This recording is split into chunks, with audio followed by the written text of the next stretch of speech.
Good afternoon. It's just gone 12 o'clock. This is Midday Report coming from Johannesburg Live. I'm Nompumelelo Siziba. The first day of the 2016 municipal elections got underway today as those who applied for special votes ahead of Election Day on Wednesday cast their vote. More than 700,000 special votes will be cast today and tomorrow between 8 a.m. and 5 p.m., providing the IEC an opportunity to test its system ahead of the elections on Wednesday. The IEC said a record number for special votes had been granted, including almost 316,000 home visits. In Pretoria, elderly people at Laminier village expressed gratitude to the IEC for ensuring they cast their votes in the comfort of their homes. The IEC says it's fully prepared for the elections. The Electoral Commission will get a report about how everything is going throughout the country. Well, the major political parties have gone all out in campaigning for this year's municipal elections, but it's been a rough ride for smaller groupings and independents. The number of independent candidates and parties has mushroomed this year. The Independent Electoral Commission says there are approximately 970 independent candidates in this year's election.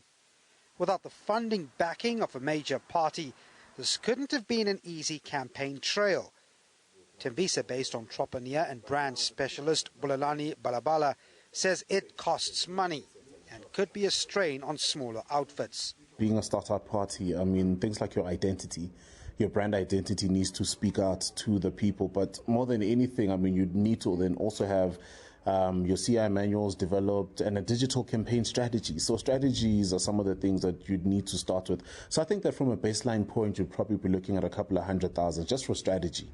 Ricky Nair is contesting Ward 58 outside Johannesburg, which includes the Mayfair, Fordsburg and Langlaagte areas. I can tell you it's amazingly tough. Fortunately for me, I've had the support firstly of family and close friends, and also the Fordsburg Business Forum, also friends of mine that I've interacted over the last 20 years in community projects, have now come to the party and supported me. So it's made it much easier financially, and we could do a greater campaign per se. In saying that we put out 3,000 posters, we couldn't afford the masonite boards that the big giant parties have. As you can see, my posters are made out of cardboard, but it serves the purpose. While the debate rages on the disclosure of funding of heavyweight political parties, Nair says he has no issue opening up his books. Transparency. I think we owe it to the people. We need to be accountable to the communities and the residents that we lead. And any good leader would stand up and say, listen, this is how I receive my money, because there is no corruption, bribery with me. It's very simple. You've given me money on the basis that we want to put this campaign together. We want to win this war for the betterment of all people.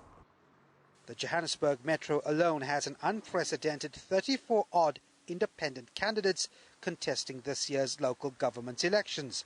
These candidates have already created an informal body aptly named the Independent Caucus, which will, among other things, provide the necessary support to the successful independent candidate.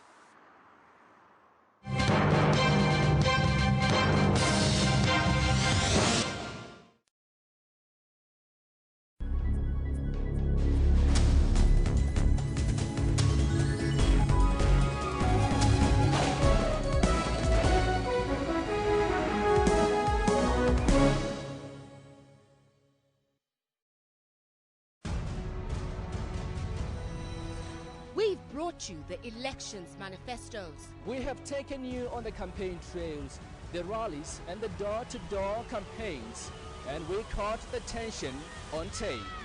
And even the drama when internal battles spilled into the public eye. Our cameras kept on rolling. And now, we bring you the race for seats. A record number of 63,654 candidates want your vote.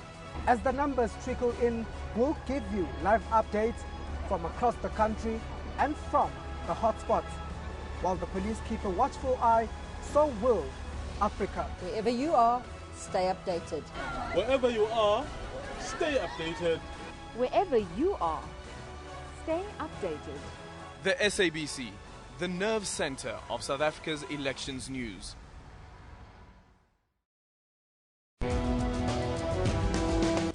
Technology is changing the way we live our lives, like how people on the continent use mobile money to pay for many goods. It's good because it has helped me save. And Africans are now developing new online content. Cameroonians would ask us on social media when the game would come out. On Network, we tell you about Africa's technology and social media landscape. That's Network with Ms. Phumelele Zondi every Sunday at 7:30 p.m. Central African Time.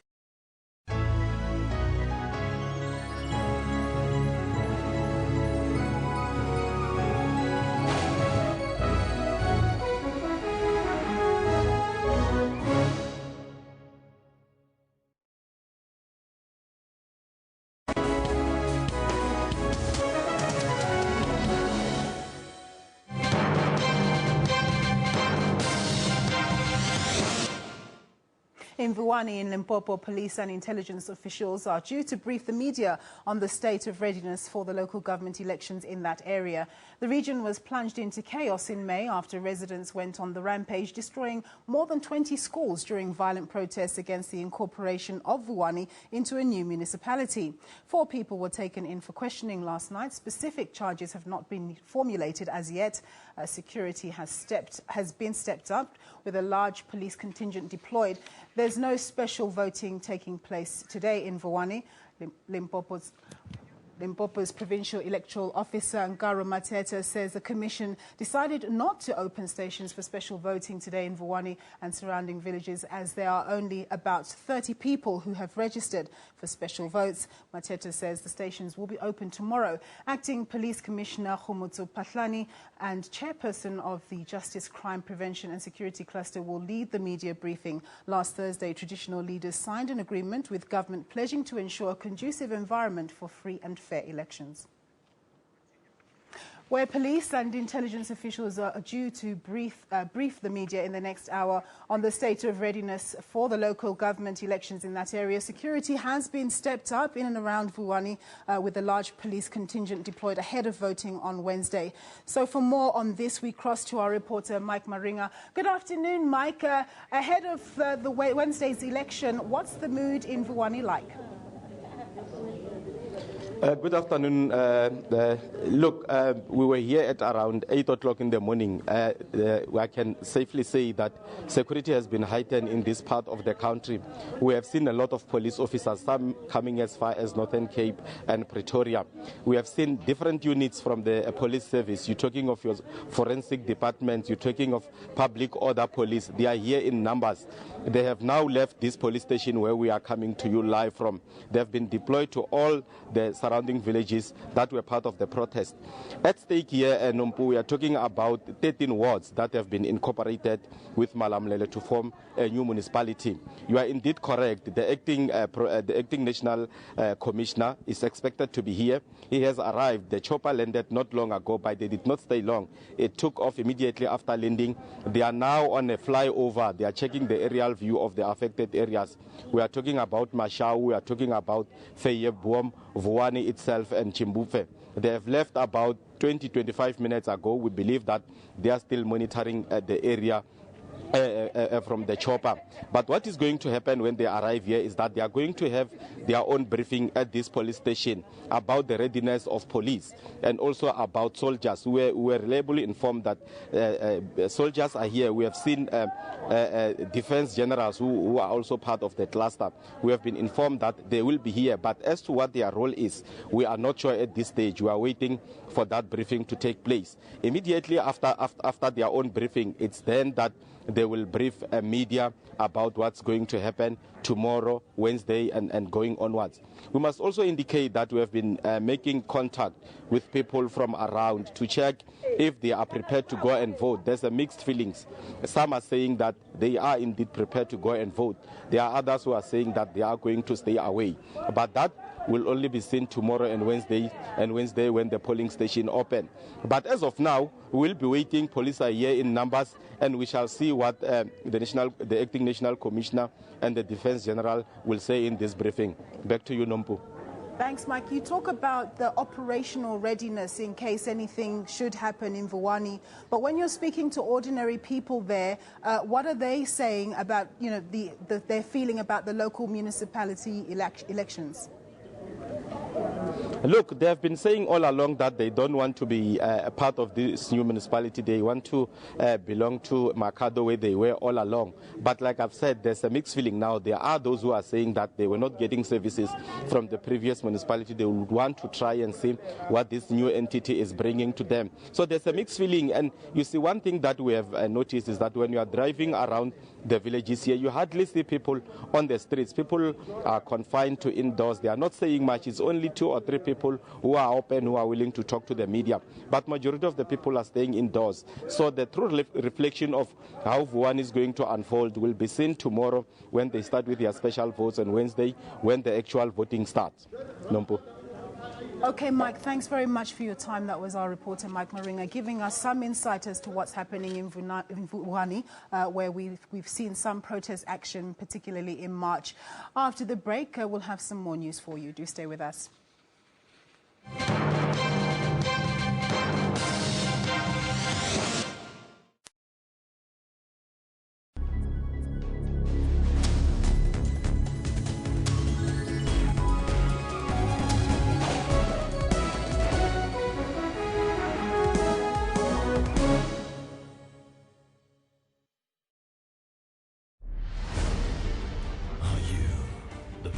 We're searching for the guy who steps up, way up, the queen of the pop and lock, and whatever this is, the party train conductor, all aboard. The answer is yes, you are that guy, and we salute you, party comrade.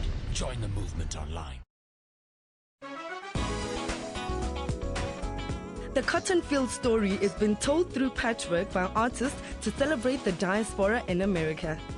It's vitally important in telling the stories of what is happening in the refugee crisis, migration, with questions of immigration, and I believe I, as an artist, have a moral obligation to tell these stories. It's through paper, brush, and paint that the different faces of women are reflected by this prolific painter. Women face a lot of challenges, discrimination, sexism, and a lot of other negative. In my paintings, I try to send a different message. Place of the G-Men and Father Huddleston's mission. Place of Balanski's and the Odeon Cinema, and let's never forget. Join Refilwe for that 1-hour weekly dose of arts and entertainment news every Saturday at 12.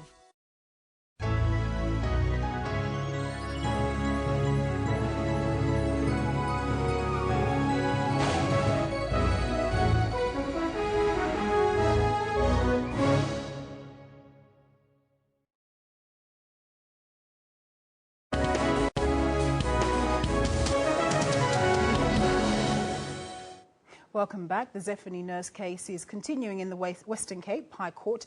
The court is hearing arguments in mitigation of sentence. Today, a clinical psychologist called by the defence is testifying. The 52-year-old Lavender Hill woman has been convicted on 3 charges in March. They include kidnapping, fraud and contravening the Children's Act. Mark Stein, a clinical psychologist, took the stand this morning. He's conducted 13 interviews with the woman and says the woman insists she's only guilty of raising Zephany, not kidnapping her. Stein found the woman had been abused by her ex-husband and sought love and affection, especially in the role of a mother. He says the woman insists that she was a good mother and loved the child. The state submitted that Stein was inexperienced. This was his first pre-sentencing report. 42 shepherds are refusing to leave the snow-covered mountains in the Mount Fletcher area in the Eastern Cape. Details are sketchy, but they were initially reported missing. Now it seems they're refusing to leave their animals. 3 other shepherds have been found dead following a search by 2 army helicopters and a police dog unit. The 3 died due to hypothermia following heavy snowfalls on Friday night. More than 100 other people were rescued earlier after being struck at the Tiffindale ski resort between Rhodes and Berkeley East. Disaster teams are working to clear the roads in the area.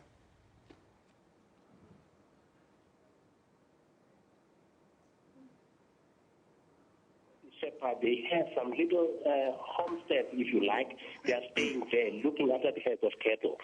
And remember, that part of the area is on the border of Lesotho and South Africa. So therefore, I suspect that they are skeptical to leave their animals on top of the mountains. Moving further afield, the Taliban has claimed responsibility for a huge blast at a compound mainly used by foreigners in Kabul in Afghanistan. The attack began when a suicide bomber blew himself up. In the early hours of Monday morning, a huge blast caused by a truck bomb rocked the Afghan capital, Kabul. The Taliban have claimed responsibility for the attack.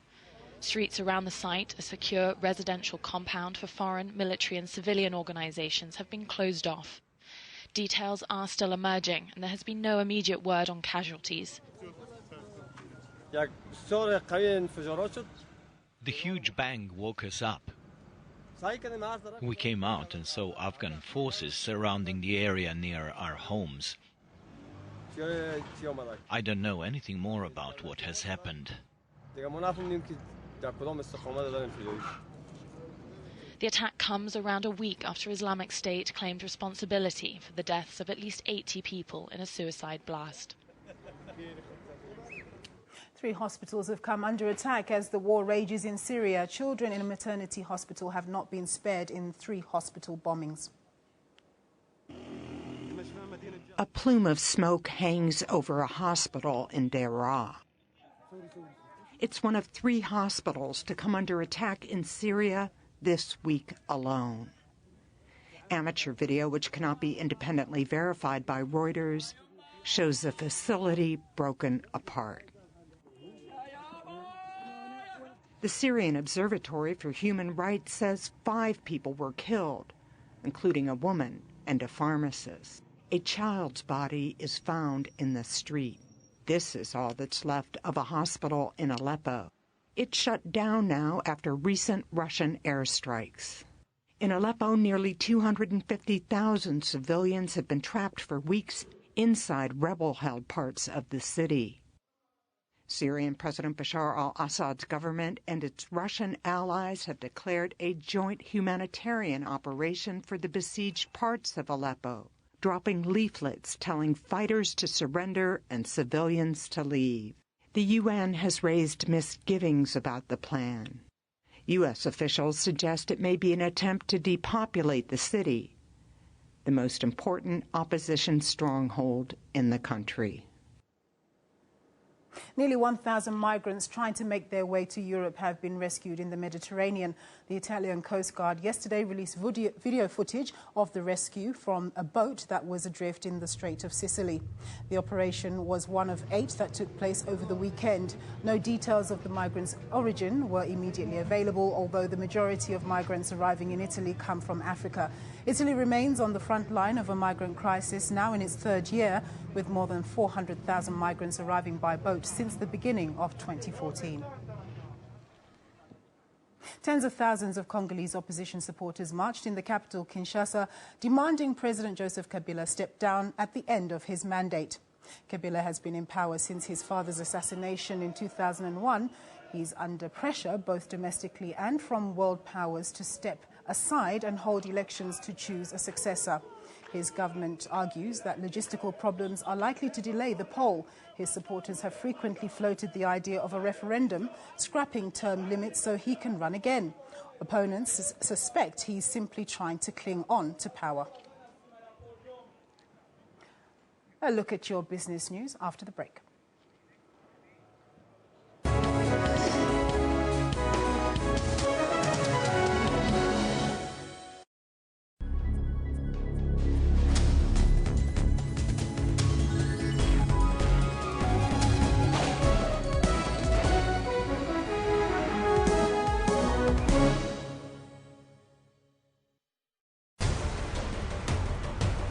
Since the first democratic vote in 1994, we were there to usher in democracy and bring about a new South Africa. Over the years, blow-by-blow coverage of the elections, and now we'll be bringing you the numbers as they come in on your TV, computer, and even on your phone. Well, think about it as your personal guide to the elections. Get to know why your municipality is hotly contested. Wherever you are, stay updated. The SABC, the nerve center of South Africa's elections news.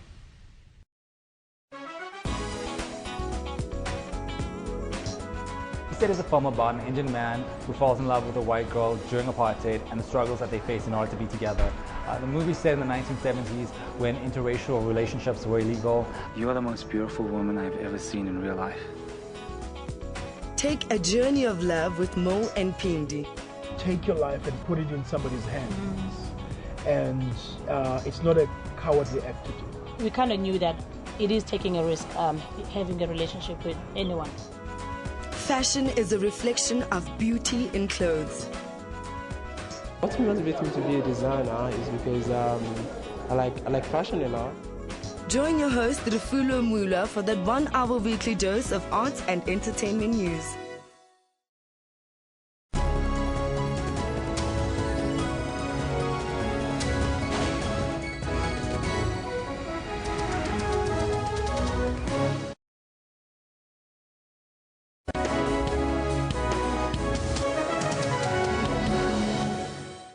Some business news for you now. Business activity in South Africa remains weak, but above the 50 mark, demarcating growth.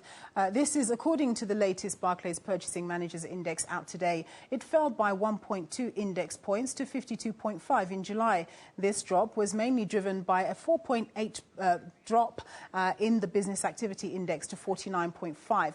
However, the PMI leading indicator rose above 51 in July, which suggests that output growth may pick up again. The new sales orders index signals that the recent improvement in demand was sustained in July with a slight increase to 54.4. Demand seems to be supported by improved export performance, with some respondents still noting significant weakness in the domestic economy. And on to similar news, but now in China. Activity in China's manufacturing sector eased unexpectedly in July as orders cooled and flooding disrupted business. This is adding to fears that the economy will slow in coming months unless the government steps up a huge spending spree. The official Purchasing Managers Index eased to 49.9 points in July from the previous month's 50. This is below the 50-point mark that separates growth from contraction. Analysts polled by Reuters predicted a level of 50, while a similar private survey showed business picked up for the first time in 17 months. The increase was only slight, and the much larger official survey out today suggests that China's overall industrial activity remains sluggish at best. Both surveys showed that persistently weak demand at home and abroad were forcing companies to continue to shed jobs, even as Beijing vows to shut more industrial overcapacity that could lead to larger layoffs.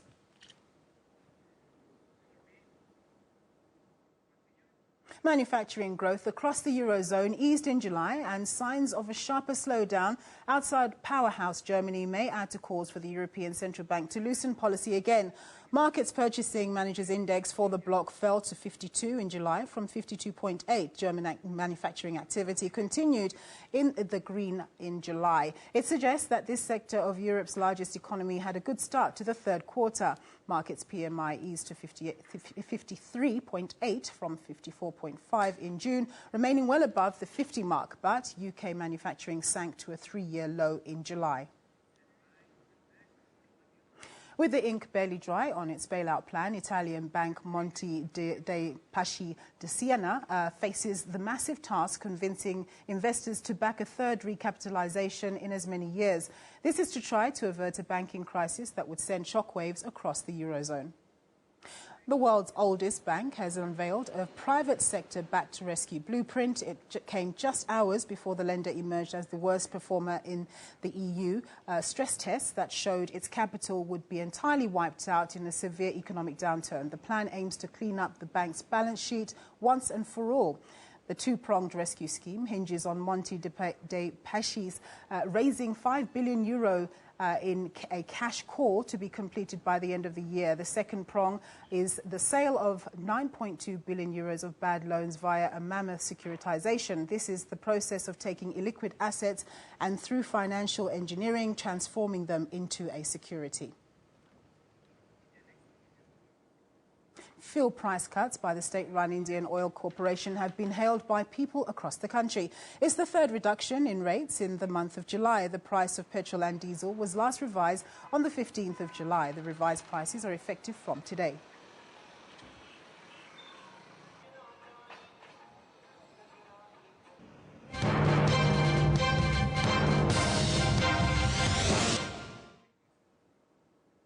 Well, special voting is underway in Marikana in Rustenburg. Now the area was the scene of protests last week when some young people demanded employment in the local mining operations.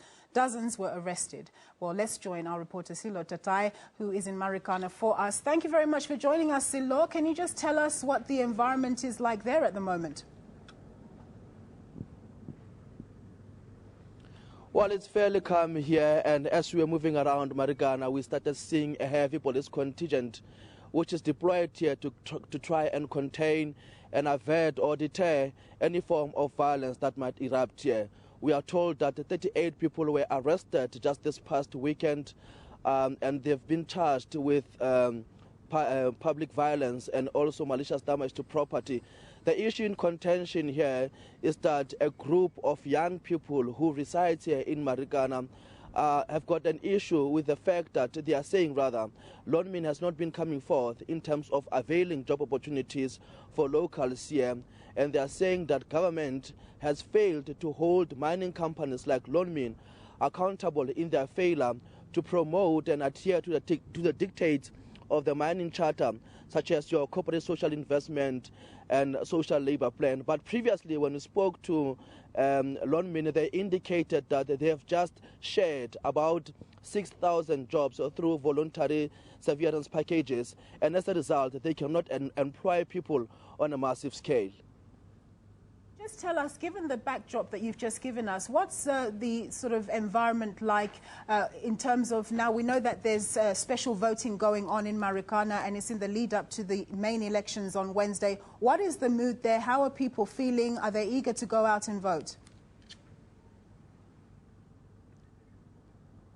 Well, it will be difficult to tell whether people will go out in numbers, given what has transpired in the past few weeks. And you'll remember that earlier this year, people were also prevented from accessing registration or voting station during registration week.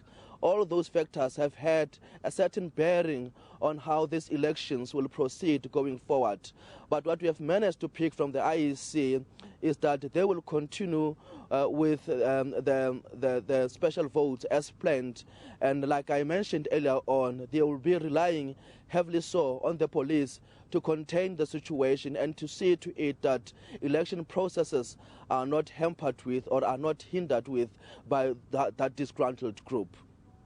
Silo, we're going to leave it there. Thank you very much for your time. That was our reporter Silo Tatai reporting from Marikana, Rustenburg. After the break, we'll have some more news for you.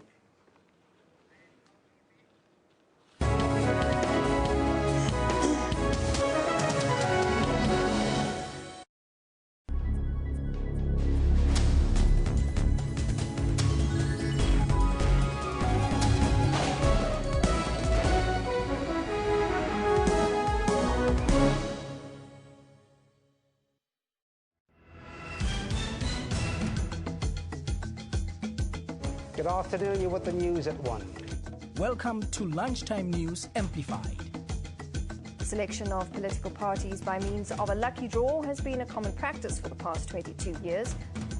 We take an in-depth look at top stories of the day and live crossings to our journalists on the scene. First time in our nation's history that a woman will be a major party's nominee. Business news, sports update, and weather report. Hello and welcome to News Live. I'm Natasha Thorpe. Good to have you with us. For all things news, tune in to Midday Report, weekdays at 12 noon, only on the SABC News channel. From the moment you start your day. My biggest question is how I got myself here on time. Yes. It's so early for a comedian, I gotta be honest. We are there for you. We bring your morning into perspective. As news breaks throughout the morning. Is an investment into the future of the airports company, but also the future of our children, the future of our country, the future of the transport sector. We'll make sure that you get the full story. Give us quality music. Load shedding. Listen, this winter. It's a thing of the past. And you can count on the weather team with expertise. Join us live at 6 a.m. daily.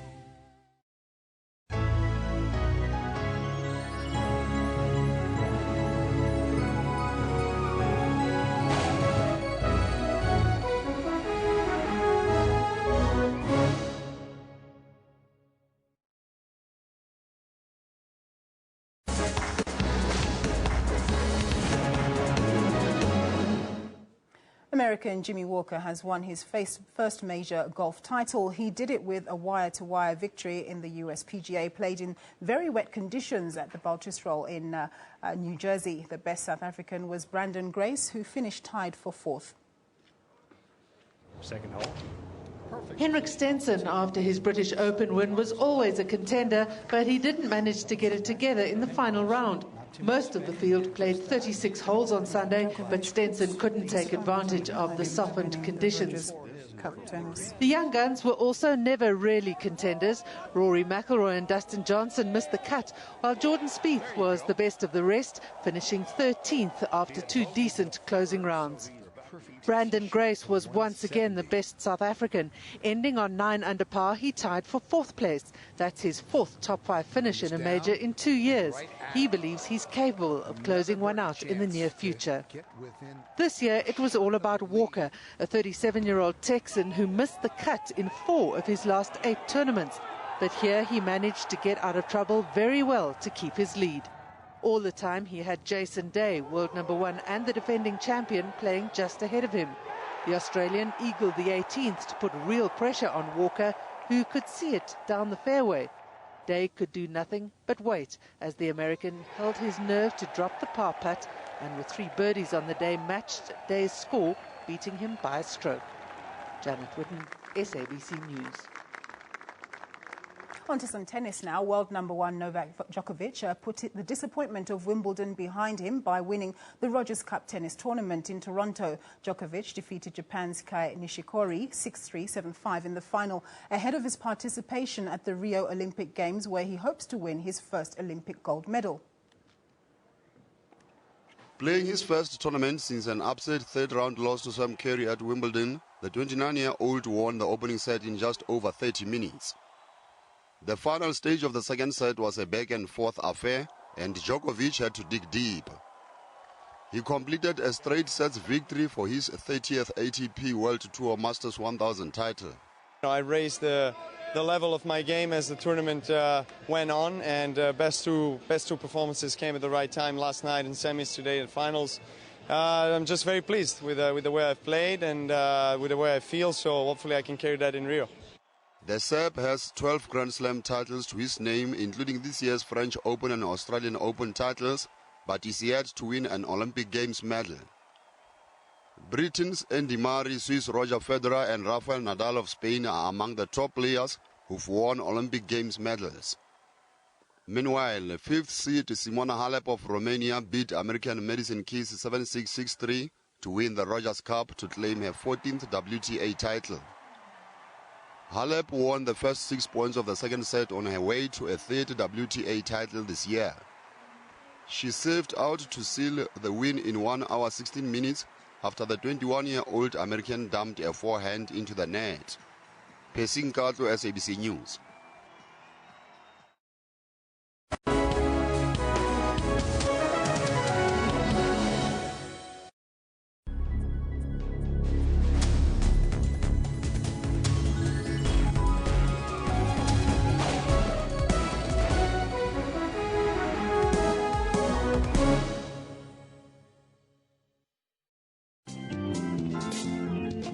Pile, giving up was no option even in times of need.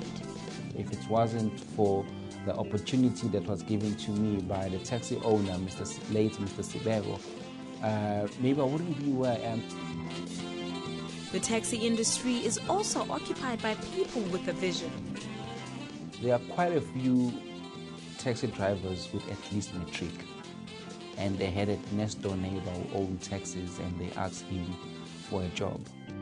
He now owns a law firm, and he believes that challenges are meant to be conquered. Once you step on top of them, you are able to be on another level, and they remain under your feet. He says hard work granted him his dream of becoming a lawyer of note. I don't really believe in miracles. People work. Join Puleng Mulibati every Friday at 17:30.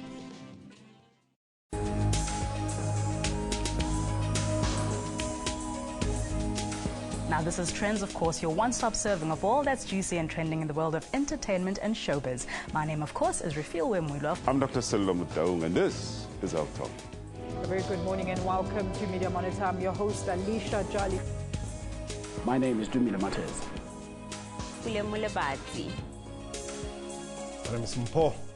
What time is it? It's question time.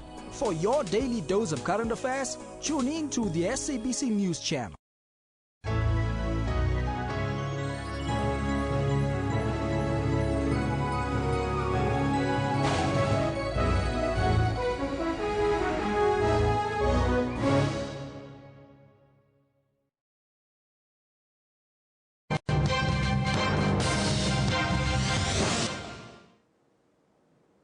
Well, as we head to the elections on Wednesday, we're looking at what's happening all across the country. So now we cross over to our reporter, Ayanda Mhlongo in KZN. Ayanda, good afternoon to you. Thank you. Just tell us what's happening there.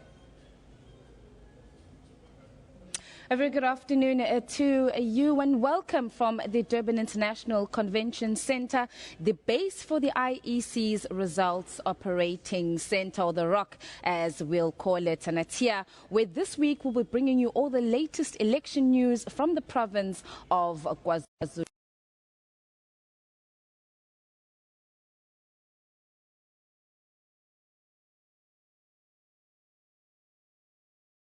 Unfortunately, we seem to have lost Ayanda there. We'll try and get her back as soon as we can.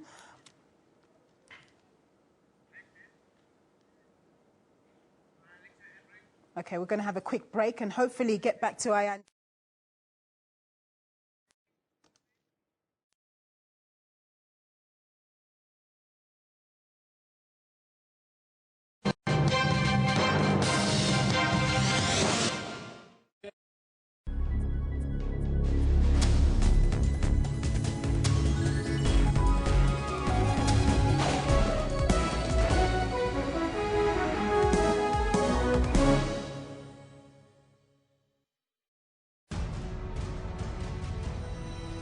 We've brought you the elections manifestos. We have taken you on the campaign trails, the rallies and the door-to-door campaigns, and we caught the tension on tape. And even the drama when internal battles spilled into the public eye. Our cameras kept on rolling. And now, we bring you the race for seats. A record number of 63,654 candidates want your vote. As the numbers trickle in, we'll give you live updates from across the country and from the hotspots. While the police keep a watchful eye, so will Africa. Wherever you are, stay updated. Wherever you are, stay updated. Wherever you are, stay updated. The SABC, the nerve center of South Africa's elections news.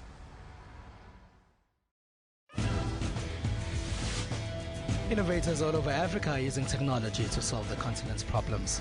We looked at all the different startup accelerators, and Hack Josie was born. And governments are finding new ways to improve the lives of citizens. We anticipate it will be in a position to handle a capacity of 20,000 logs per second. On Network, we tell you about Africa's technology and social media scene.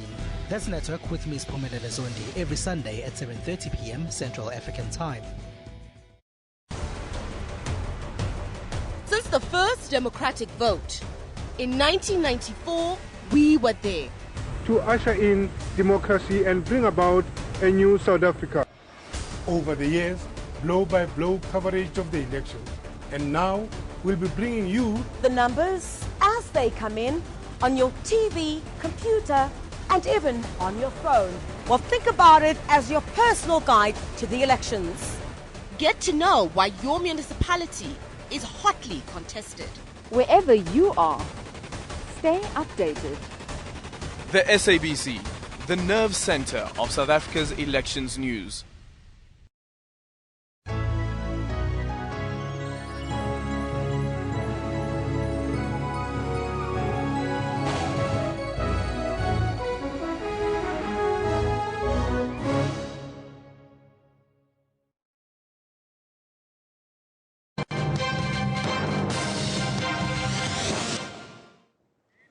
Well, as we focus on the elections, we try again to cross to our colleague Ayanda Mhlongo in KZN and hope that we get through this time. Ayanda, do give us a brief on what's happening in KZN right now.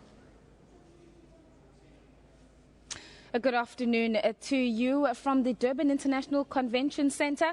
This is the base for the IEC's Result Operating Centre, or the ROC as we call it. Now, it's here where over the week we'll be bringing you the latest election news from the province of KwaZulu-Natal. Of course, yesterday saw political parties wrap up their campaigns. Over the past months, we've seen politicians descend on this province. Now, province of KwaZulu-Natal, over 10,000 candidates will be battling it out for 870 wards across the province. And of course, we kick it off today with a special votes where more than 80,000 voters in KwaZulu-Natal will cast their ballots over the next 2 days.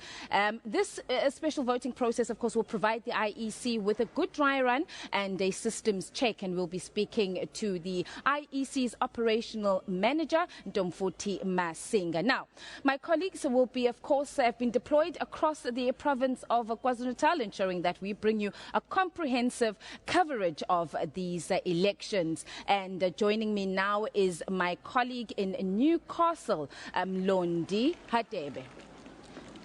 Mlondi, very good afternoon to you. Afternoon, Ayanda. Just tell us, you've been out and about this morning. How are things in Newcastle? We've visited most of voting stations in Newcastle, and we understand that the special votes have started in all the parts of Newcastle because they've got 3,300 special votes that they need to attend to. And we visited East Didini voting station in Ward 31 of Newcastle, and where we found Uselanyana Kulu, who's a 96-year-old woman who told us that she was happy to be part of this year's election, even though he's old, but he believes that the youngsters must make sure that they go to vote, they vote during the voting time so that they can be heard, their voices can be heard around by the government. All right, Mlondi, we'll leave it there. Thank you very much for that update. That is my colleague Mlondi Hadebe, and he's covering the KwaZulu-Natal Midlands for us. Now, today coming back to our special votes, we've said 80,000 special votes over the next 2 days in KZN. 50,000 of those will be home visits where IEC officials will be visiting voters doing well in their homes. And the remaining 30,000 will be people who actually be going to the voting stations. Now, joining me now to talk to us more on the IEC's readiness in the province, I'm joined by Ntomfuthi Masinga, the operations manager of the IEC in KZ. And Mrs. Masinga, thank you very much for joining us. Thanks for inviting us. All right. We're a couple of hours now into the special vote. Just from the updates that you've been getting since the morning, are we on track? We're pretty much on track. Everything is going according to plan in the province. Of all the voting stations that we have, we only have one voting station that couldn't open because of challenges with service delivery protests, where the community decided to dig trenches around the voting station to block access to the voting station. But there's pretty much one major incident that we can say has been reported to us in the province. But otherwise, our teams are out in the field. The SAPS was able to escort all our teams that are conducting home visits in all the 44 municipalities in the province. So where we are sitting right now, we can pretty much say we are happy with the way things are going. We've just had a briefing with political parties now, and there hasn't been any major incidents that have come through political party machinery as well. So we're pretty comfortable with the way things are going. Now, during the week, there was concerns. I mean, we've had very heavy rainfall and snow in certain parts, and there was questions on whether or not there'll be damage to the roads and access to the voting stations. So we're comfortable with that. We're fine on that. We're pretty comfortable. We have a voting station infrastructure task team where the Department of Transport is represented. It sits at provincial and at district levels, and whatever happens at a local level, we are able to get that information fed through to municipalities, and the technical departments of municipalities have been hard at work the entire weekend preparing roads that have been damaged by the floods in the last week. All right. Now, talk to us quickly. The counting, of course, will not happen today and tomorrow. We understand that it will be done on Wednesday the 3rd with all the other votes. That's absolutely correct. We do not count today. We do not count tomorrow. All those ballot boxes will be kept overnight in safe storage facilities in all municipalities. They will be dispatched back to voting stations on the morning of the 3rd. By 11 a.m., all those would have been rolled back to voting stations, and the counting will only happen in the evening of the 3rd in all voting stations in the province. Mrs. Masinga, Domfuti Masinga, thank you very much for your time. Domfuti Masinga is the operations manager of the IEC in KZN. Right. A free and fair election is the objective. The IEC in KwaZulu-Natal, as you've just heard from Domfuti, is comfortable with the elections that will indeed be free and fair, but most importantly, peaceful.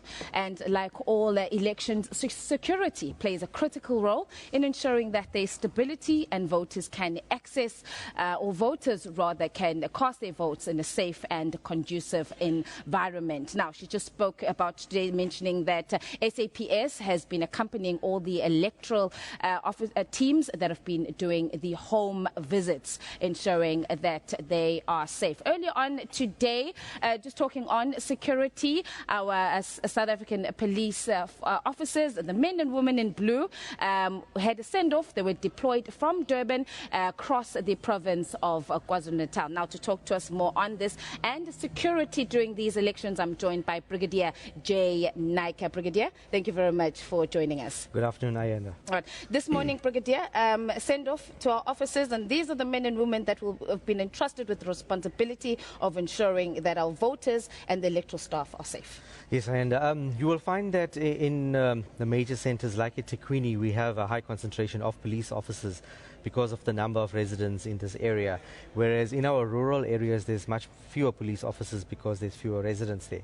So during the election period, we deploy a lot of police officers, hundreds of them in fact, that go out to the rural areas to support our colleagues in those areas. So this morning, as I indicated, hundreds of police officers were sent off to various parts of the provinces, where they will start, from today with stabilization operations. They'll also be getting orientation in terms of the areas that they will be working in, so that when they deployed on Wednesday, they'll be prepared for the job. Now, also, there's been concern with our hotspots, so I would presume that there'll be greater police visibility in the areas where there has been trouble in the build-up to the elections. Yes. We've done a security threat analysis to all the polling stations across the provinces. So we know more or less where we need more police officers and where we can deploy lesser police officers. So all the polling stations have undergone that analysis, from our various clusters, and we will be deploying our police officers accordingly. So you'll find in some police, in polling stations, you'll have a higher number of police officers. Okay, I'm going to leave it there for now. Brigadier J. Naka, thank you very much for your time. Let's just quickly, now, as I said, we obviously want to give you a comprehensive coverage of these elections, and my colleagues are deployed across the province. Let's now quickly go to Ulundi, where my colleague Linda Mgobozi is standing by. So, Linda, good afternoon to you. Good afternoon, Ayanda. We are broadcasting here in Ulundi in the Zululand District Municipality.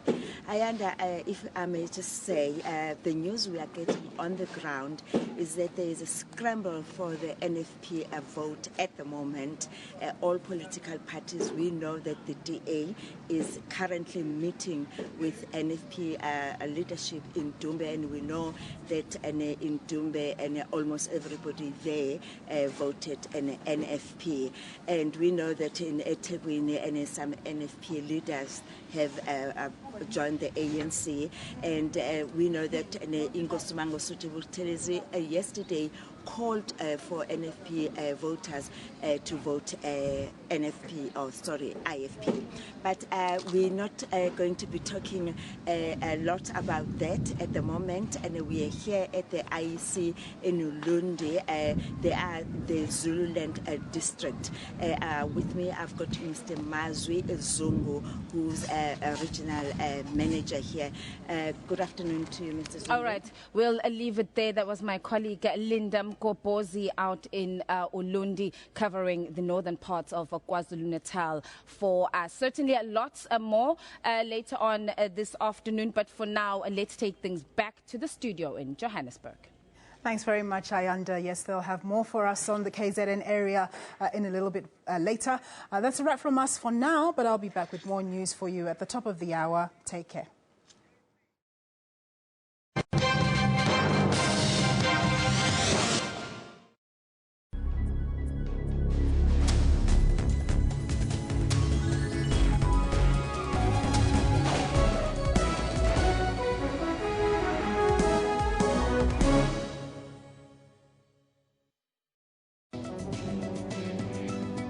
What causes Parkinson's? How common is it? Your research showed that it's slightly more prevalent in men. Yeah. It's equally affected at women as well. Yeah. And all races can be affected with Parkinson's. There is no such thing as one race is more prevalent than the other. Parkinson's disease is the disorder of degeneration of the neurons, therefore exposes one to have those unwanted movements of the body. I live my normal life. I wake up in the morning, I do some exercises here and there. It's just a movement disorder. It's going to affect how he lives his life. And I think as a family, it's just helped us get a little bit closer and surround him. Catch Health Talk every Saturday from 9 to 10 with Dr. Silo Mutawo. News Today keeps you informed with news locally and around the world. When Judge John Hlophe challenged the Supreme Court of Appeal when it sent the matter back and said that there must be an inquiry set up. We unpack business news. There's an increase in general inflation in the country. We give you up-to-date news of the day. The drugs were seized at several locations in Sydney, including a shipping container sent from Hong Kong. Police saying it's the largest haul of illicit drugs in 2 years. We round up sports news. Kosata, tell me about the legacy that you would like to build and be remembered for. Trying to get my foundation running, which is going to focus on, all the sport, doesn't matter disability or able body. So, I'm passionate about sports. Stay informed every Monday to Friday from 3 to 5:30 p.m. CAT. SABC News.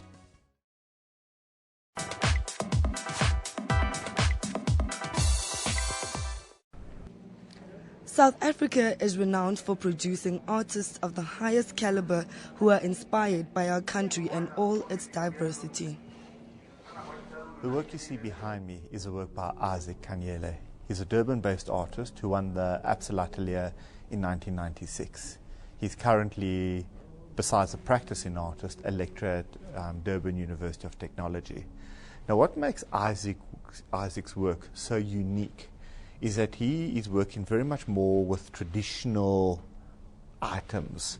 So if you look at the work that you see behind me, he's working with beadwork, he's working with ceramics, items that we often associate very much more within craft and not within contemporary artworks.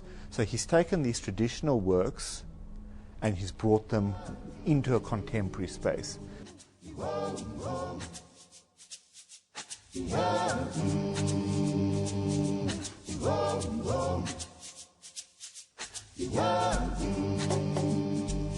Now the particular work behind me is Ampande, which means the roots. It's basically chapters, but chapters of a book that he's now put into a visual representation. This particular work forms part of a larger series of chapters where behind we've got only 3 sets of the chapters.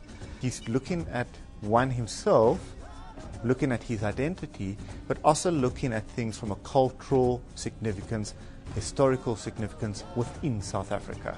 The first chapter, if we look at that particular work, deals with his culture as a Zulu male. The second looks at more from a historic perspective as an African person within South Africa. And the third one deals very much more with the political journey during apartheid until our democracy 21 years back.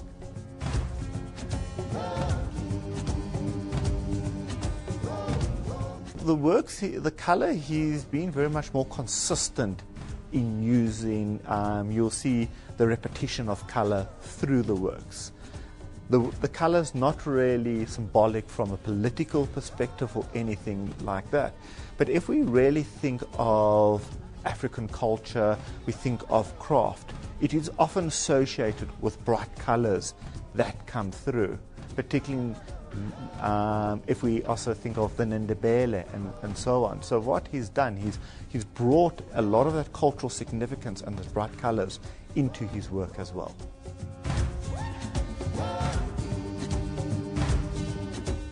The second work by Isaac on this particular exhibition, where we're looking back over the 30 years of the Absolatele art competition, is this one that is loosely translated as Zulu culture. But what it really is, it symbolizes, as we can see, from a Zulu kraal, the entrance in, with the back part being the entrance into the actual Zulu hut. Again, he's brought in very much more traditional media, where the previous work was very much more ceramic and beadwork. This is bringing very much more grass and the weaving of grass. Also, again, what is associated with more craft work. The mat at the bottom is again this straw mat with beaded work on it, and then as there are ceramic buttons and that on the actual archway. So he's now again brought what we can term as craft items and materials into contemporary reading and contemporary artwork.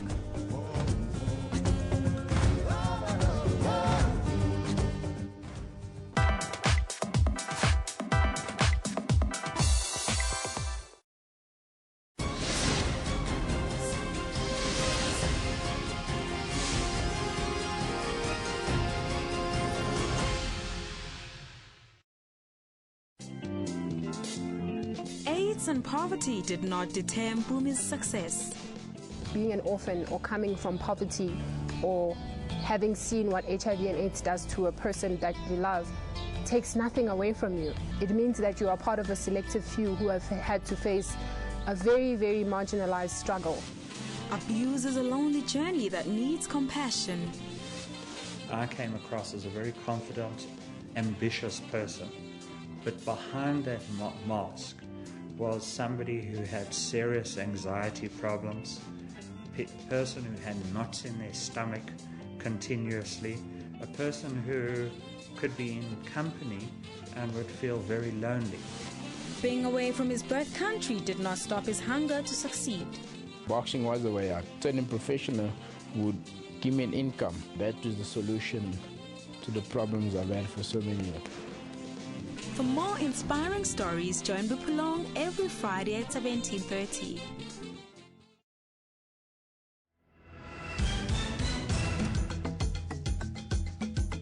Good afternoon, you're with the news at 1. Welcome to Lunchtime News Amplified. Selection of political parties by means of a lucky draw has been a common practice for the past 22 years. We take an in-depth look at top stories of the day and live crossings to our journalists on the scene. First time in our nation's history that a woman will be a major party's nominee. Business news, sports update, and weather report. Hello and welcome to News Live. I'm Natasha Thorpe. Good to have you with us. For all things news, tune in to Midday Report weekdays at 12 noon only on the SABC News Channel.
Good afternoon and welcome to the news at 1. We are live from the IEC Results Operations Centre in Pretoria.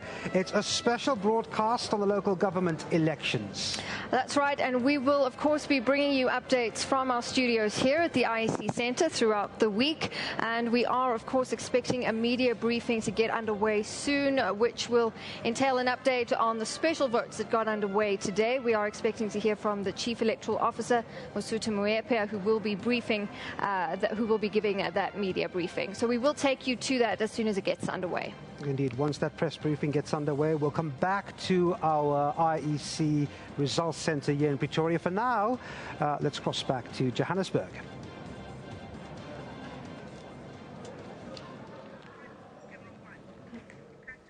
Well, good afternoon indeed. We start with the special voting, which was off to a brisk start today. In Gauteng alone, about 80,000 people were voting. This is how voting unfolded nationally.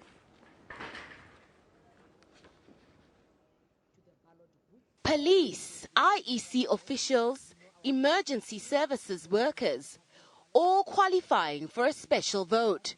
Starting off on a high note, the IEC chair cast his vote early in the morning. Thank you so much, Mr. Glenn Mashinini. How excited were you to cast your vote, your special vote here today? Oh, this is so special. Thank you to IEC, because those of us who could not vote on the voting day, special arrangements have been made that we can actually cast our special votes today and tomorrow. And there are many South Africans who are in that particular position. Almost 250,000 of South Africans who will be casting their special votes. Well, in Vuwani, in Limpopo, police and intelligence officials are due to brief the media on the state of readiness for the local government elections in that area. The region was plunged into chaos in May after residents went on the rampage, destroying more than 20 schools during violent protests against the incorporation of Vuwani into a new municipality. 4 people were taken in for questioning last night. Specific charges have not yet been formulated against them. Security has been stepped up with a large police contingent deployed.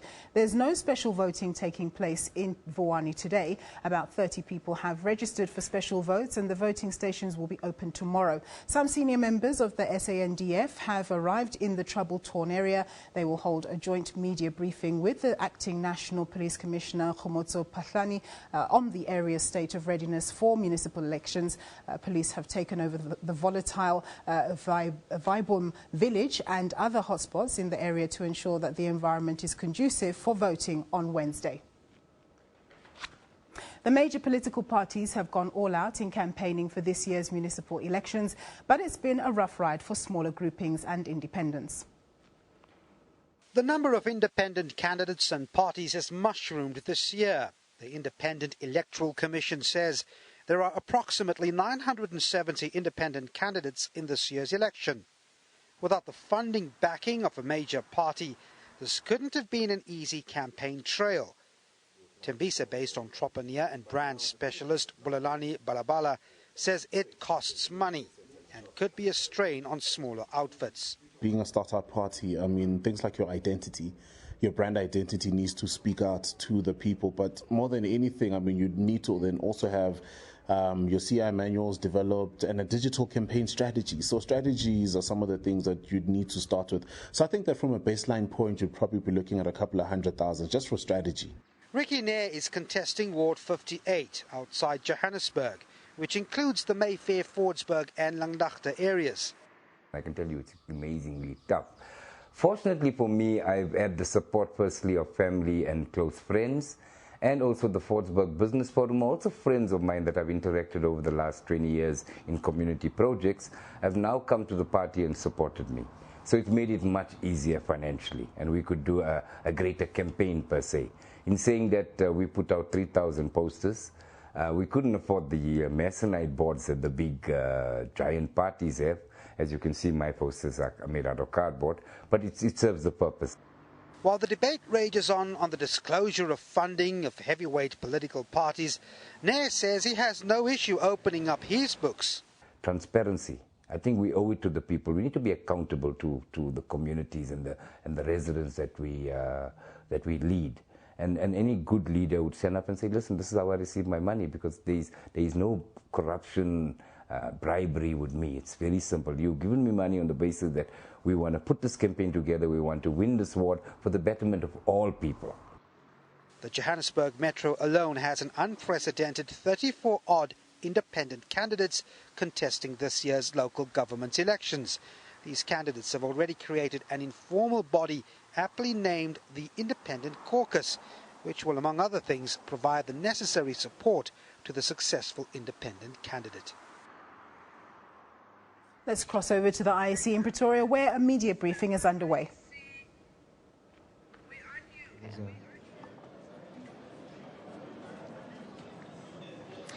All right, well, welcome back. We are live at the IEC Results Centre in Pretoria. Well, a press conference about to get underway there. The IEC's Chief Electoral Officer behind me, Masutu Moyepya, he's expected to give a briefing now on the special votes which started today. Let's cross onto the floor.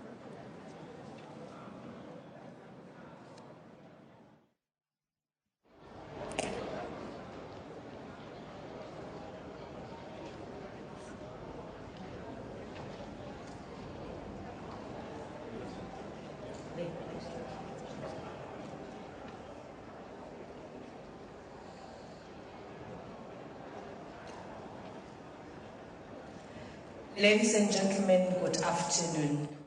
It's day one of special voting. As South Africans throughout the country are casting their special vote, I did mine this morning. I'm hoping that you have. I know some of you were granted permission to cast your special vote.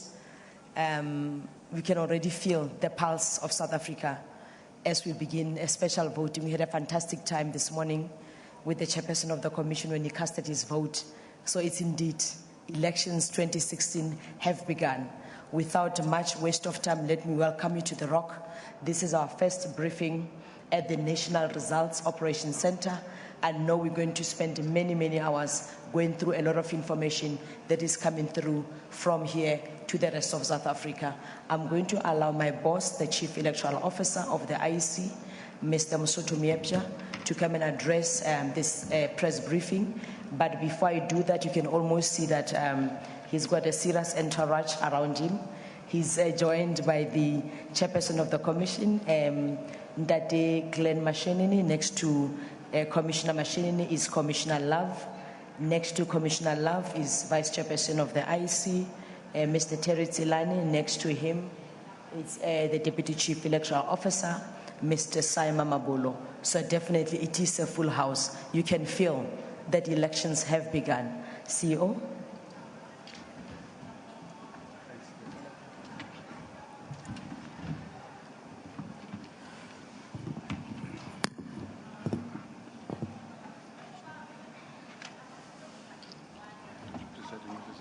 Good afternoon, ladies and gentlemen, and good afternoon to South Africa. The first votes in the 2016 municipal elections were cast from 8 today as voters who had applied for special votes began casting their ballots at voting stations and home visits around the country. Reports from across provinces showed that special voting got off to a smooth and steady start, with the vast majority of voting stations reporting being open and ready on time, and home visits teams being deployed as planned. A record 719,222 applications for special votes were approved for these elections, including 315,597, which constitute 44% of the total special votes being home visits. The balance of 403,625, or 56% of the special votes, are those that are going to be cast at voting stations. Special voting takes place today and tomorrow between 8 and 5 at both voting stations, visits at homes. It is important that we stress that stations are open today where applications for special votes have been received, as well as visits to homes, both today and tomorrow. In a very few instances, special voting was briefly delayed and in some cases had still not got underway by 11 today due to a variety of circumstances. Among more serious incidents, this included 1, a motor vehicle accident. 3 election staff were involved in 3 separate motor vehicle accidents en route to voting stations this morning. 1 in Limpopo involved the presiding officer of a voting station in Tubatse, Fetakhomo municipality, who was seriously injured and taken to hospital. The other 2 accidents involving a presiding officer in Mpumalanga and an area manager in Edumbe or Dandi in KwaZulu-Natal were not serious and the officials are on duty. The Electoral Commission expresses its best wishes to the presiding officer in Limpopo, Mr. Samuel Pasha, for a speedy recovery. The second grouping of incidents relate to incorrect ballot papers delivered to voting stations. 4 minor incidents fall into this category, and in these instances, ballot papers were delivered to voting stations incorrectly. In all cases... All right, well, that was the IEC briefing, the media, live from Pretoria. The briefing continues live on Channel 404, but we continue with news on SABC. Instances out of 4,690-something wards, or 4,600 wards. These were being rectified by courier where feasible or by reprinting where this was going to be expedient. The third category of challenges we faced this morning related to community protests actions. A few voting stations reported opening late or were still not open by 11 today due to community protest action, which was preventing election staff gaining access to these areas.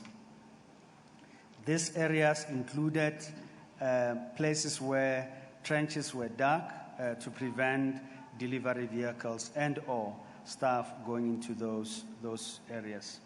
And they are the following. In the northwest, this included Ward 8 in Ratlo municipality, and there was 1 voting station affected. In Gauteng, 2 stations were affected, 1 in Ward 11 in Mfuleni and 1 in Ward 16 in Midday.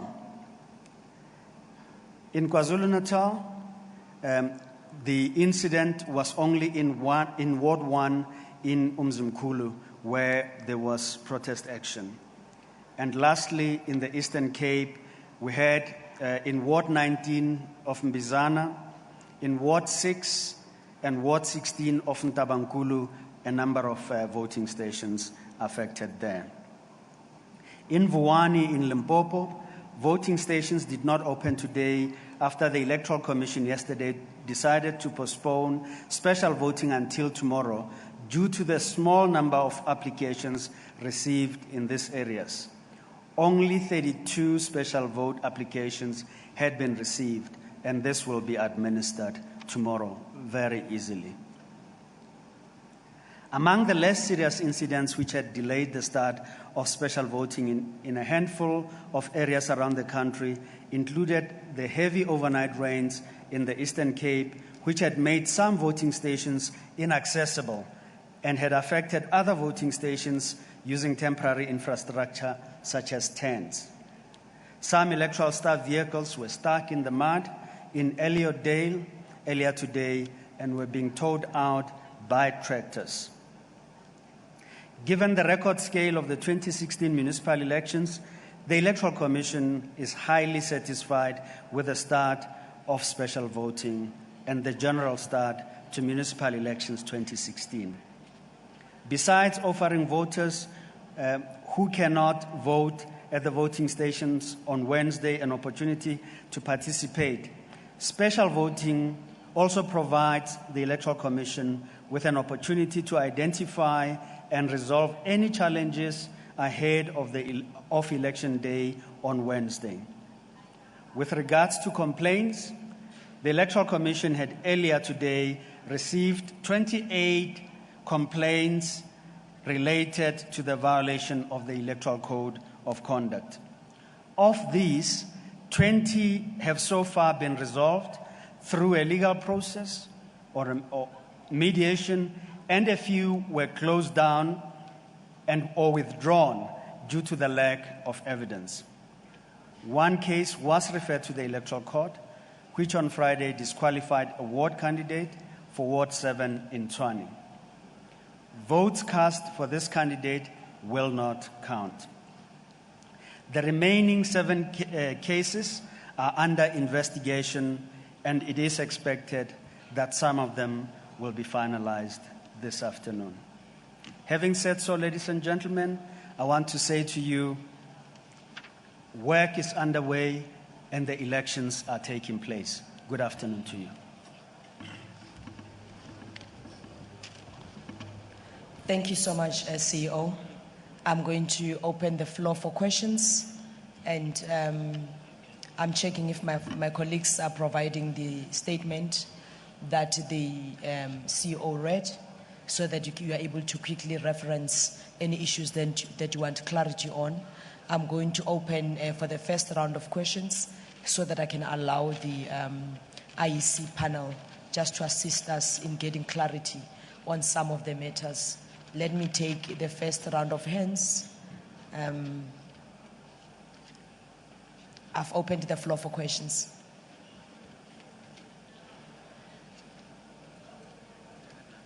Unless if everything is good, ne? Everyone is happy. Yeah.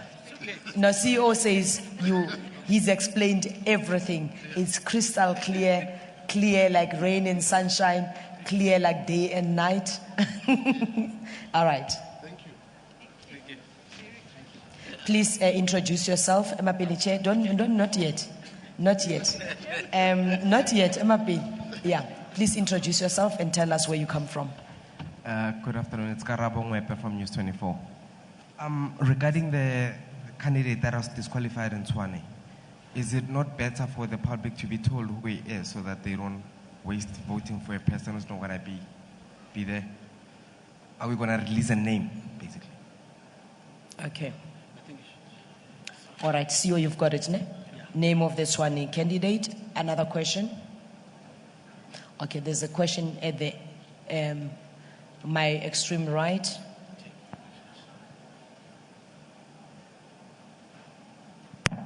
Sipo Kekana from SABC Digital News. I understand that with the special vote, the people who've been voting were given ballot papers and envelopes with their names on those envelopes. So I just want to find out how does the IEC justify that when one's vote is supposed to be a secret? Confirm the question again. Just ask it again. Yeah, that the envelopes have their names printed on them. On envelopes? Yes. Okay. All right. We'll get, though mine did not have a name, we'll get the panel to just confirm for us. Any other question before I allow the... Okay. We've got 2 questions. As CEO, I've got one from Karab and one from Sipo.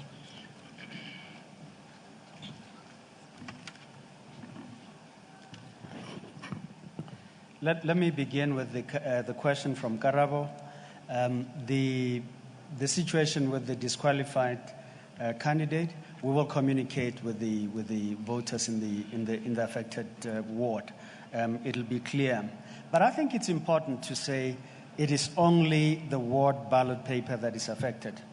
The PR ballot is not affected, and one has to be very careful how you communicate that. You can't be saying that the party is also disqualified in that ward. It's only the candidate for the ward.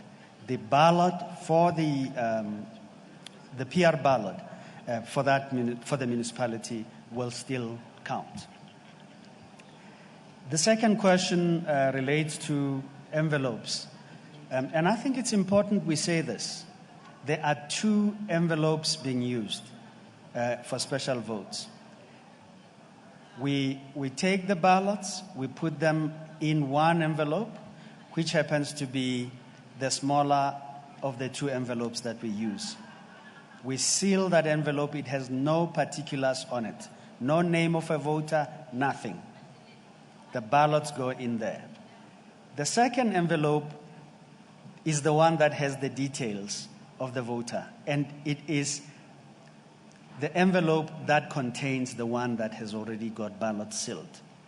How the process works is that at the end of the day, when we look at the voters that have cast the special vote and we look at reconciling them to the list of special voting applications, we will then be able to indicate that these are the persons that we have dealt with.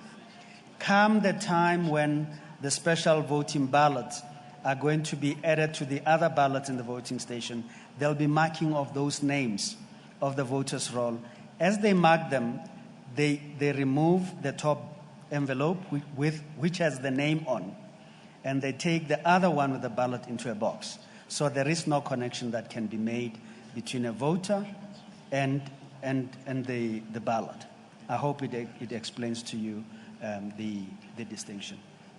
I think those were the questions, Kate, and we are done. Yeah, you are the last one. Ne?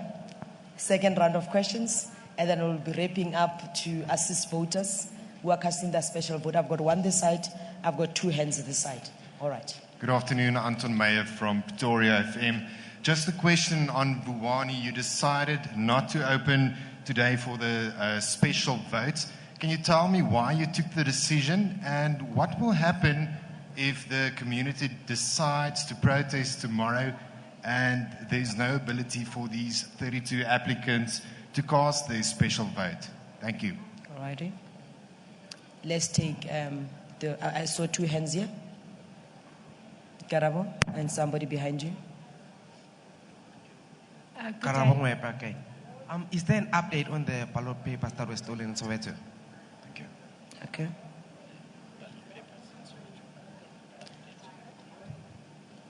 Liesel de Lange from Netbank 24. I just wanted to check, you mentioned that in some of the community protests, trenches were made to avoid the opening of the ballot stations. Could you just give more detail on where that happened, please? Okay. All right, let me take the last. Sipo, is your hand up? Okay.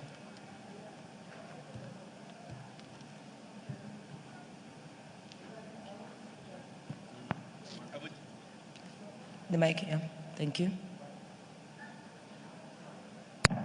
Lastly, I just need to get clarity on the deadline for parties to campaign and what happens to those parties if they violate that rule. Okay, hear you.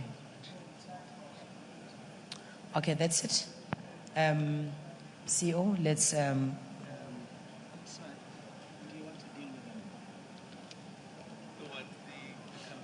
The campaign, yes.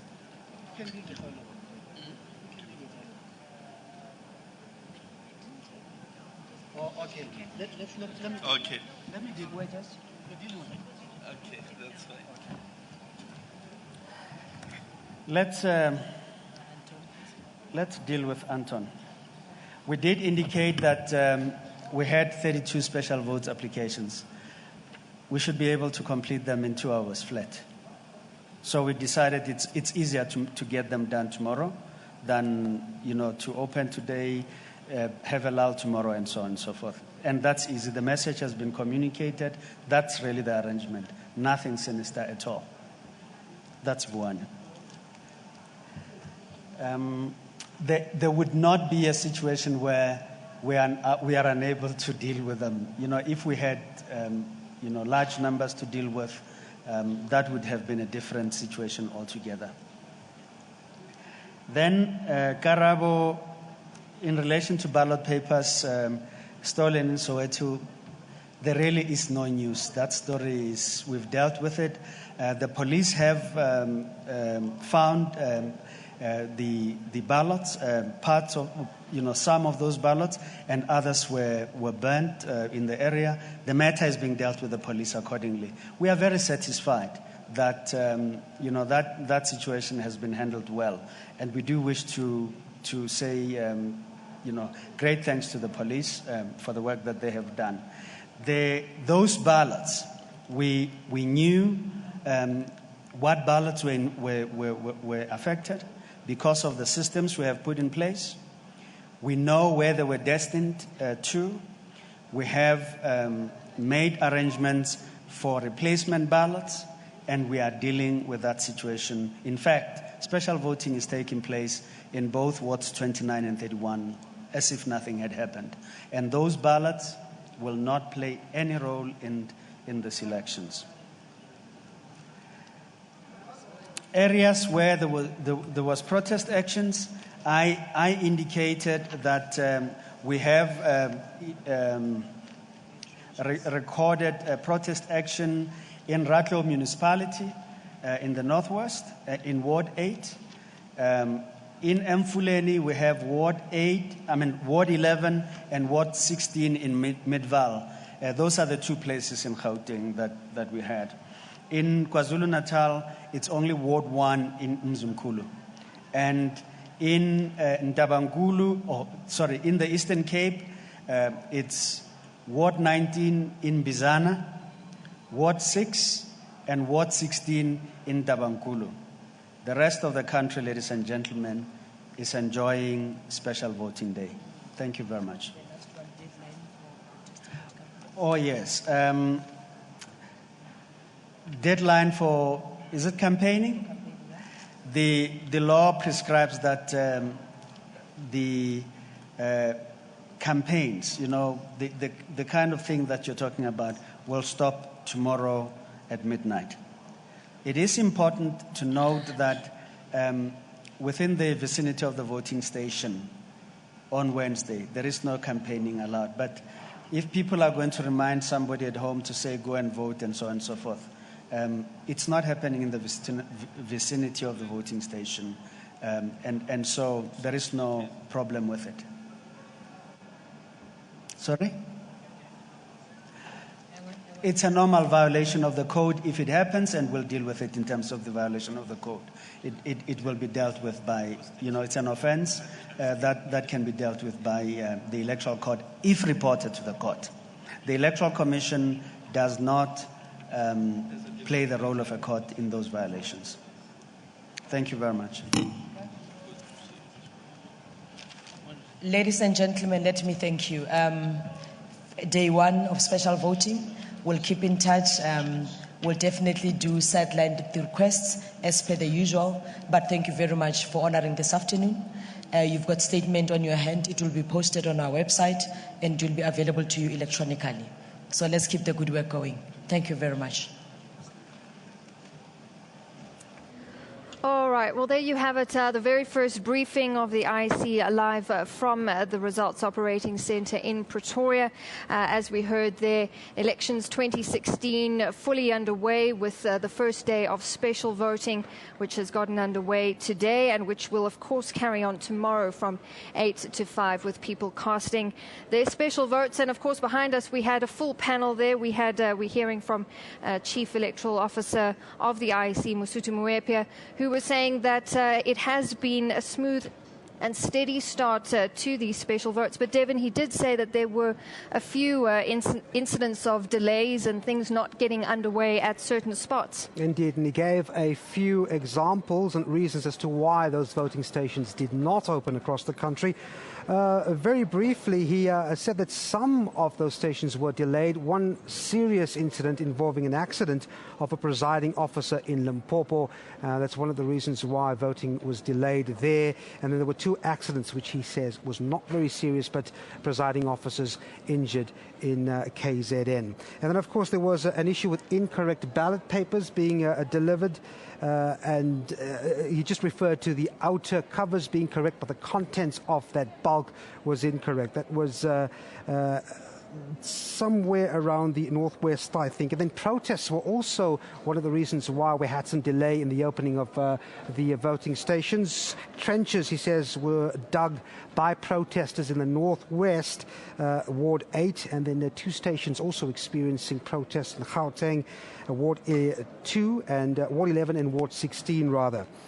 And then some update on Vuwani. The Vuwani polling stations did not open. The chief electoral officer was questioned as to why. He said there was nothing sinister about that, but guaranteed that once the technical issues are sorted out, then voting in Vuwani would resume tomorrow morning. That's the special voting. Of course, we know demarcation issues in Vuwani was a big stall point this year. But of course, as you said, highly satisfied. That's the words coming out of the Chief Electoral Officer, Musutu Muepia, saying that the electoral officials basically quite satisfied with the start this morning of special voting. Special voting now, of course, continues tomorrow, and then, of course, the big day on Wednesday. That's it from the IEC's Results Centre from Pretoria for now. It's back to Nampu in Johannesburg.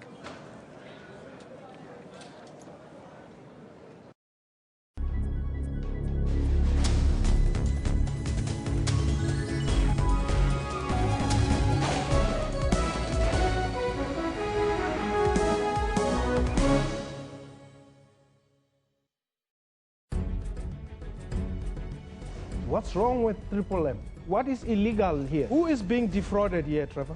It is about the best interest of the citizens of this country.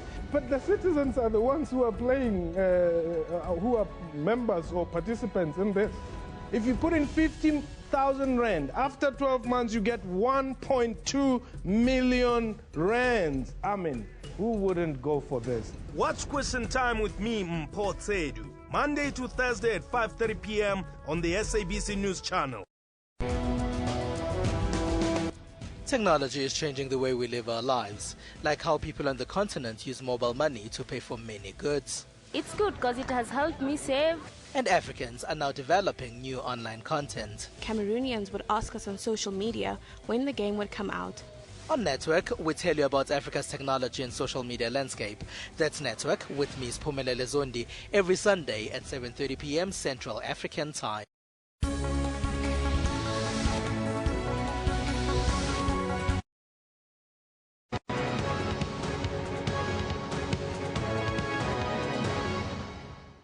You're watching the news at 1. We welcome our 404 viewers who've just joined us.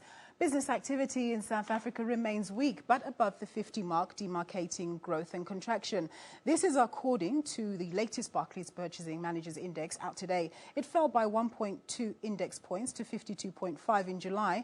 This drop was mainly driven by a 4.8-point decrease in the Business Activity Index to 49.5 points. However, the PMI leading indicator rose above 51 points in July, which suggests that output growth may tick up again. The new sales orders index signals that the recent improvement in demand was sustained in July with a slight increase to 54.4. Demand seems to be supported by improved export performance, with some respondents still noting significant weakness in the domestic economy. And over to China now, where the manufacturing sector eased unexpectedly in July as orders cooled and flooding disrupted business. This is adding to fears that the economy will slow in coming months unless the government steps up a huge spending spree. The official Purchasing Managers Index eased to 49.9 in July from the previous month's 50. This is below the 50-point mark that separates growth from contraction. Analysts polled by Reuters predicted a 50 level, while a similar private survey showed business picked up for the first time in 17 months. The increase was only slight, and the much larger official survey out today suggests that China's overall industrial activity remains sluggish at best. Both surveys showed that persistently weak demand at home and abroad were forcing companies to continue to shed jobs, even as Beijing vows to shut more industrial overcapacity that could lead to larger layoffs. And in Europe, manufacturing growth across the Eurozone eased in July, and signs of a sharper slowdown outside powerhouse Germany may add to calls for the European Central Bank to loosen policy again. Markets Purchasing Managers Index for the bloc fell to 52 in July from 52.8. German manufacturing activity continued in the green in July. It suggests that this sector of Europe's largest economy had a good start to the third quarter. Markets PMI eased to 53.8 points from 54.5 in June, remaining well above the 50 mark. But UK manufacturing sank to a 3-year low in July.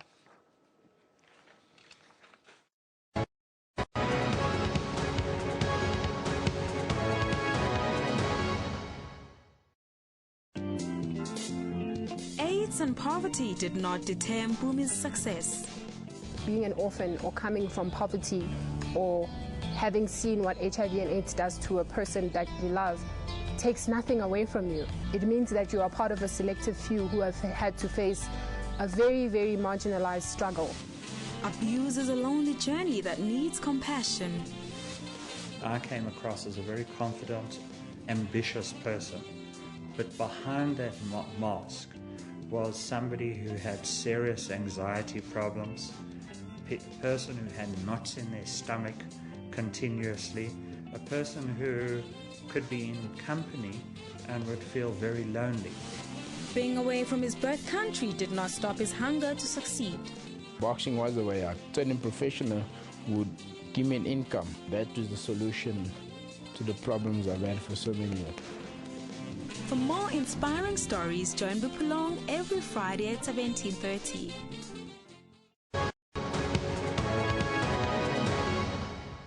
Welcome back. Nedbank has seen a slowdown in its half-year profit growth.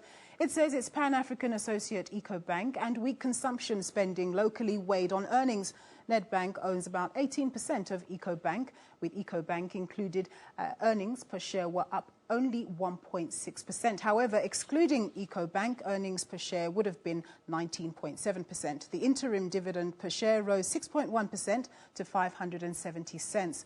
Well, for more on the results, we cross to our reporter Diabo Sito, who is sitting in my seat at the JSC, speaking to the CEO of Nedbank, Mike Brown. Diabo, it's over to you. Hi, Nompu. Yes, today I am sitting in your seat, and you'll notice that behind me, the Nedbank shares 6.9. The market seems to be pleasantly surprised with what Nedbank came out with. But for more information on how the group did, you did mention in your intro that, you know, they have taken a knock a lot on the back of the EcoBank losses. And we'll find out how is that impacting their outlook for the future, and also what the plan is, perhaps to stop the losses from EcoBank. But I'm joined by the CEO at Nedbank, Mr. Mike Brown. Mike, thank you very much for making time to speak to us. Good afternoon, Diabo. So, as Nompu had said in her intro, that, you know, losses were largely attributable to EcoBank losses. How do you feel about this? And do we expect to see EcoBank improving its losses in time? Are you still optimistic about staying in the Pan-African country? So we're definitely still optimistic about ETI, and perhaps if you just let me put them in perspective for a moment. Nedbank's results today at a headline earnings level were up 2%. If you excluded ETI from that, we would have been up 20%. Yes. So you can see the difference that ETI made. And actually, from an ETI point of view, this is really all about their fourth quarter of 2015, which we account for 1 quarter in arrears, so that's in our first quarter. During 2015, they had a new management team put in place. That team had a good look across all of their businesses, processes and books, and they raised a number of impairments or increased bad debts in the fourth quarter of last year. And as a consequence of that, they recorded a loss in the fourth quarter. They've subsequently recorded profits in the first and second quarter of this year. Okay. So I think it's largely a one-off loss that took place in the fourth quarter of last year that impacted our results. I want to zoom in specifically on your local operations, which performed quite strongly. However, we are very aware of the economic headwinds that we're currently facing. Among those, poor economic growth, consumers largely under a lot of debt. Are we expecting that you'll be experiencing subdued loans from individuals and perhaps impacting on business in terms of interest income? Yeah, so certainly if we look at loan growth, even at the 6 months, loan growth was up, the advances book was up somewhere around about 7%. And if you decompose that, it was only about 3% in retail and then closer to 9 or 10% in wholesale. So certainly consumers are under pressure. We expect interest rates will probably still go up from here, maybe only another 25 basis points, but consumers are going to remain under pressure. So I think that theme of slower consumer loan growth and slightly faster wholesale loan growth is likely to continue to play out for the balance of the year. Nedbank is not the only company, or rather the only one, that is expecting a 25 basis points hike in interest rate. The Reserve Bank is also in a hiking cycle. Surely that concerns you in terms of keeping customers and them not defaulting going into the future? For sure. So certainly, increasing bad debts is something that is front of mind for us. Nedbank for the last 2 or 3 years now has been very conservative in our loan granting criteria. We've given up some market share in the personal loan space. We've given up some market share in the home loan space in anticipation of a rising interest rate environment and pressure on consumers. So it's not something that we don't expect to play out, and we think we're pretty well prepared for it. Okay. Here's something else that I thought was quite interesting, is that you're now procuring up to 76% of your supplies from local companies. How many of those is being spent on SMEs?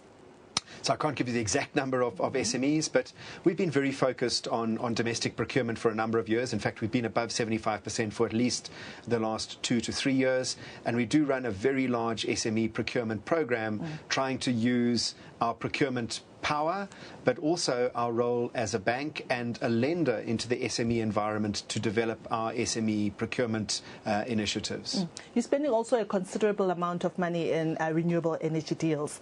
To give us the rationale behind that. Yeah, so right now the facts would be that our clients, so it's not really Nedbank spending our own money, these are our clients who have won renewable energy tenders and they've come to Nedbank for funding. And in total, we have funding out there in total of about 35 billion, of which 11 billion has been drawn down to date, and the balance will be drawn down over the remainder of the period.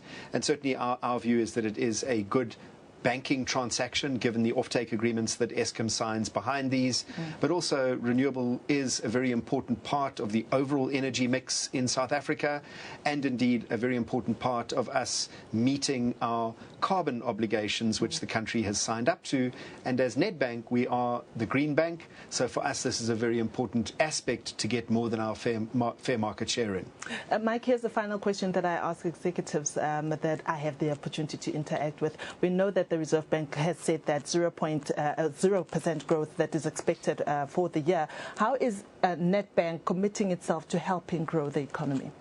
Yeah, so certainly Nedbank has been at the forefront of the work that's been going on in the first 6 months of this year between business, government and labour to try and avert the sovereign downgrade, which we were successful in doing in June, but also to catalyse stronger growth. And probably the two biggest initiatives that are currently underway are the SME Fund, and collectively business has now pledged about 1.5 billion rand to an SME fund to catalyse the growth of SMEs. And SMEs are absolutely vital for economic growth and job creation. So that's initiative number one. Then initiative number two would be all around working through the legislative blockages to growth. Be that in the mining industry, be that in state-owned enterprises, and there's a lot of work going on between government, business and labour to try and lift those. And then as Nedbank, we continue to be open for business. You'll see we grew our loan books by just over 6%. We paid out, more than 75 billion rand in new loans in the retail side of our business. We grew our main bank customers in retail by about 7.5%. So we're certainly still very much open for business, notwithstanding the tougher economic environment. Mike, thank you so much for making time to speak to us. We really appreciate it. It's a pleasure. All right. Well, Nompu, there you have it. Viewers at home will know that this was Mike Brown speaking to us with regards to the Nedbank results, the first half results. And from there, we won't be going to the studio, but we'll be going straight to the break. Thanks very much, Diabo. On to some more news now. There's an urgent need to improve the pace of transformation within the investment management industry in order to attain sustainable economic growth. Well, that's the view expressed by delegates attending APSIP's 2016 Investment Summit in Rosebank. The financial services sector in South Africa has investments worth 9 trillion rand, and yet it is failing to transfer